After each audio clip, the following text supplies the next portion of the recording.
नमस्कार। मैं डॉक्टर कुमारी मनीषा, सहायक प्राचार्य हिंदी विभाग, कमला राय महाविद्यालय गोपालगंज, जयप्रकाश विश्वविद्यालय छपरा। मित्रों, आज मैं चर्चा करूंगी आप लोगों के साथ कुरुक्षेत्र के षष्ठ अध्याय, षष्ठ सर्ग के काव्य पर। कुरुक्षेत्र, जैसा कि हम जानते हैं कि यह एक समस्या प्रधान महाकाव्य है। जैसा कि पिछले व्याख्यान में मैंने आप सबको बताया कि कुरुक्षेत्र एक समस्या प्रधान महाकाव्य है। युद्ध की विभीषिका के बाद व्यक्ति को क्या हासिल होता है, युद्ध के पश्चात जीतने वाला व्यक्ति जीत कर भी सब कुछ हार बैठता है। ठीक यही मनोदशा युधिष्ठिर की थी, जिनकी भावनाओं से तादात्म्य स्थापित करते हुए दिनकर ने यह काव्य रचा। मित्रों, हम विचार कर रहे हैं षष्ठ सर्ग पर। तो षष्ठ सर्ग में दो तरह की बातें हैं। एक तो मनुष्य का सुधार अब तक क्यों नहीं हो सका। महाकवि दिनकर बहुत क्षुब्ध होकर ईश्वर से पूछते हैं कि मनुष्य का आखिर सुधार अब तक क्यों नहीं हो सका। और दूसरी समस्या है वर्तमान युग में विज्ञान की भूमिका। इन दो बातों की चर्चा की गई है षष्ठ सर्ग में।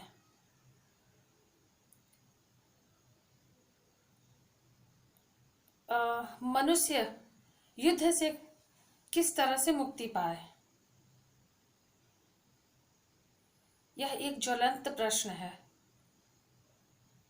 और यह तब तक संभव नहीं है जब तक मनुष्य खुद त्याग की भावना न रखे, क्योंकि युद्ध का कारण त्याग नहीं, आसक्ति है। जब तक आसक्ति होगी, युद्ध के कारण पैदा होते ही रहेंगे। हमारे कितने ऋषि मुनि संतों ने बहुत सारी चीजें सिखाई अपने आप्त वचन से, अपने ज्ञान के उपदेश से, लेकिन फिर भी उनके अमृत की वर्षा में हम भीग नहीं सके। दिनकर जी विज्ञान को विकास का कारण तो मानते हैं, लेकिन वो कहते हैं कि मनुष्य अभी तक उसके सही उपयोग को नहीं समझ सका है। और इन्हीं दो बातों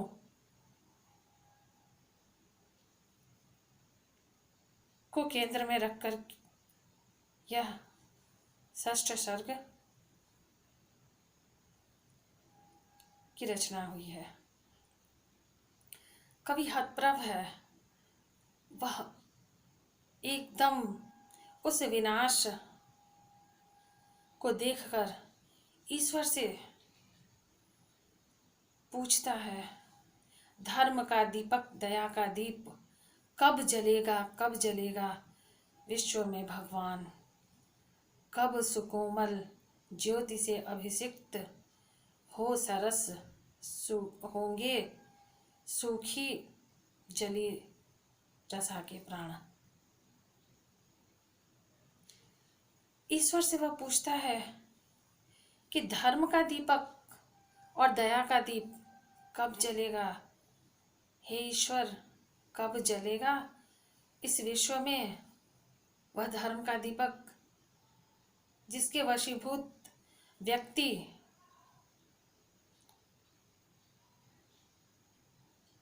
युद्ध जैसे निंदनीय कर्म करने से बच जाए।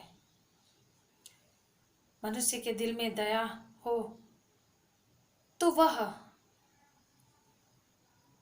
त्याग पहले करेगा, न कि किसी चीज को पाने के लिए युद्ध।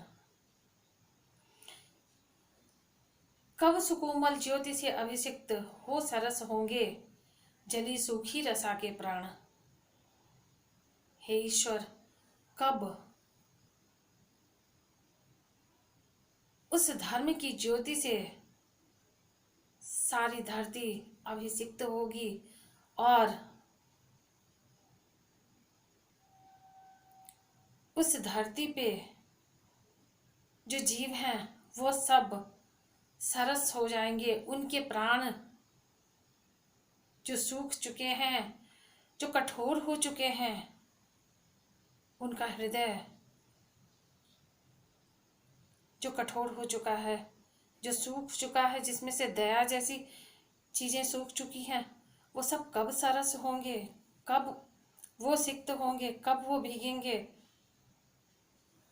है बहुत बरसी धरित्री पर अमृत की धार, पर नहीं अब तक सुशीतल हो सका संसार।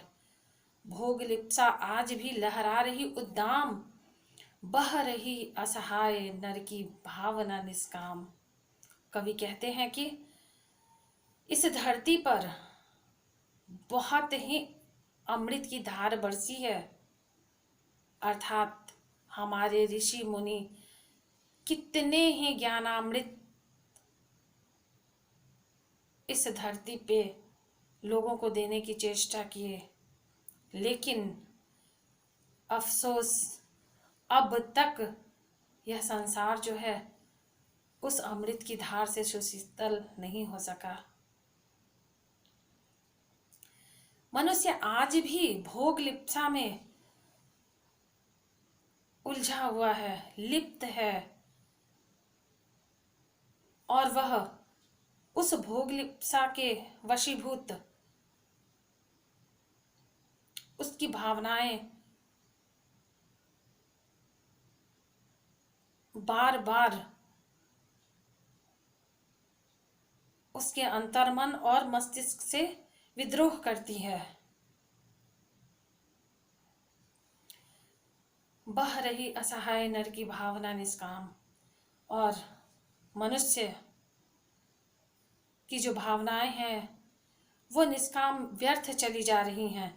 वह भावना जो एक दूसरे से मिलकर रहना, प्रेम, साहचर्य, इन सब की भावना जो है वह खत्म होती जा रही है, क्योंकि लोग अपनी अपनी स्वार्थ लिप्सा में व्यस्त हैं, मस्त हैं, और उसी के वशीभूत स्वयं को ढालते चले जा रहे हैं। भीष्म हो अथवा युधिष्ठिर, या कि हो भगवान, बुद्ध हो कि अशोक गांधी, हो कि यीशु महान, सिर झुका सबको सभी को श्रेष्ठ निज से मान, मात्रवाचिक ही उन्हें देता हुआ सम्मान। कवि कहते हैं इस जनता से, इस भारतवर्ष के लोगों से, कि भीष्म हो या युधिष्ठिर, चाहे भगवान, चाहे बुद्ध हो, अशोक हो, गांधी हो, या फिर ईसा मसीह, ये सारे के सारे लोग, उनके साथ जुड़ी हुई घटनाएं, उनके जीवन की चीजें हमें बहुत कुछ सिखाती हैं। उन सब चीजों को हमें विनम्रता के साथ ग्रहण करना चाहिए, उन सबको श्रेष्ठ मानकर उनकी चीजों को समझने की कोशिश करनी चाहिए, उन्हें सम्मान देना चाहिए, और उनके द्वारा दिखाए गए मार्ग को अपनाकर अपना पुरुषार्थ, अपने व्यक्तित्व का सही निर्माण करना चाहिए। दग्ध कर पर को स्वयं भी भोगता दुखदा, जा रहा मानव चला अब भी पुरानी राह, अपहरण शोषण बड़ी कुत्सित वही अभियान, खोज ना चढ़ दूसरों के भस्म पर उत्थान। लेकिन मनुष्य क्या कर रहा है? आज भी वह दग्ध है, दग्ध कर पर को स्वयं भी भोगता दुखदाह। वह दग्ध है, वह दाह, वह जलन खुद भी भोगता है। अगर वह दूसरे को जलाने की कोशिश करता है तो उससे पहले वह खुद जलता है। जिस तरह माचिस की तीली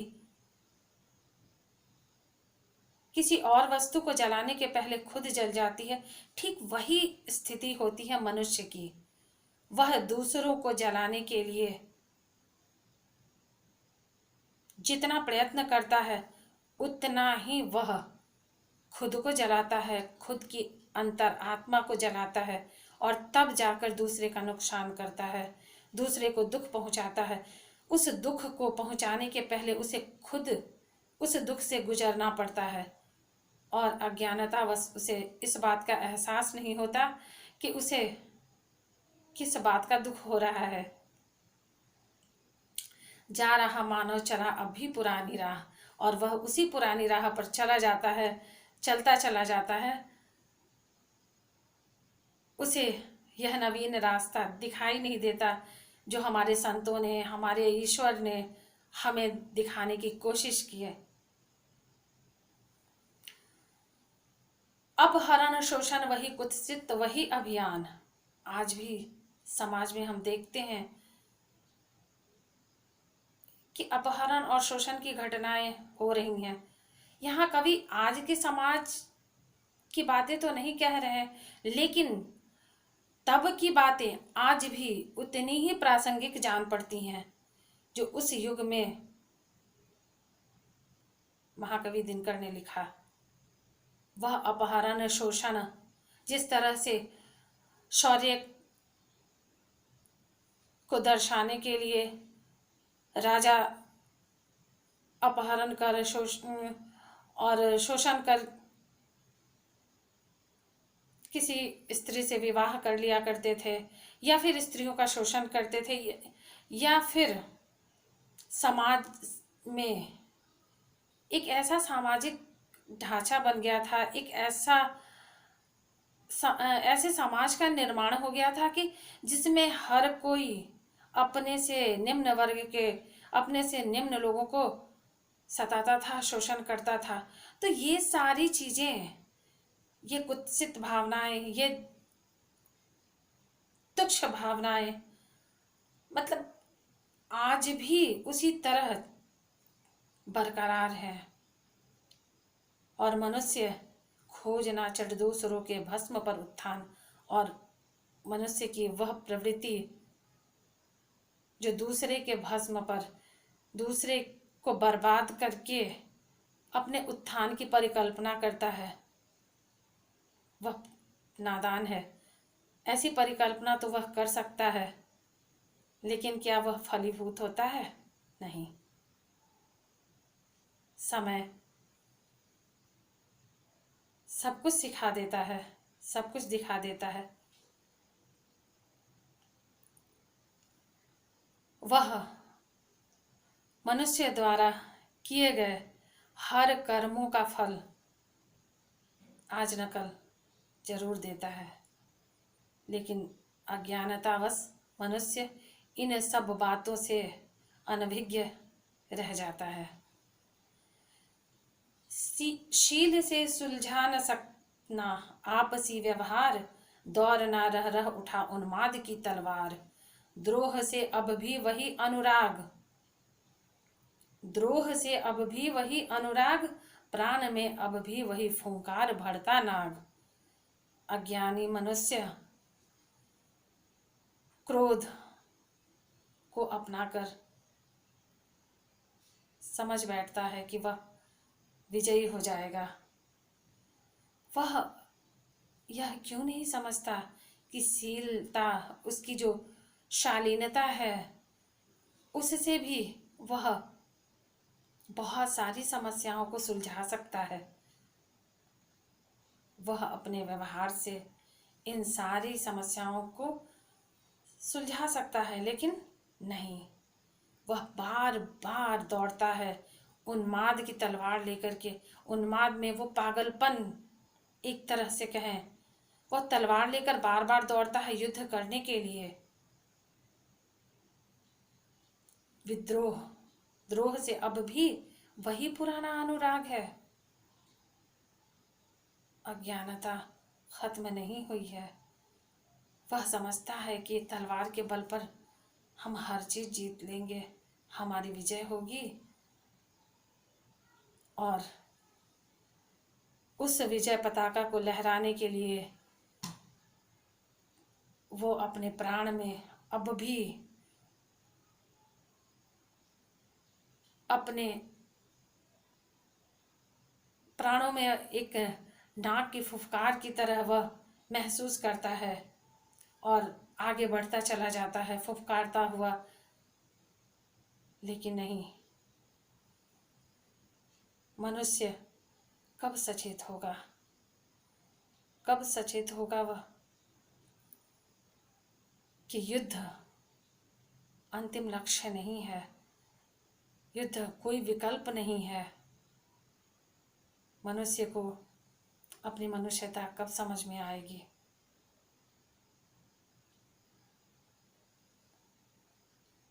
तो इसी तरह काव्य आगे बढ़ती जाती है।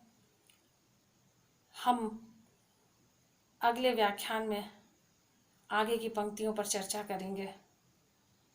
तब तक के लिए धन्यवाद।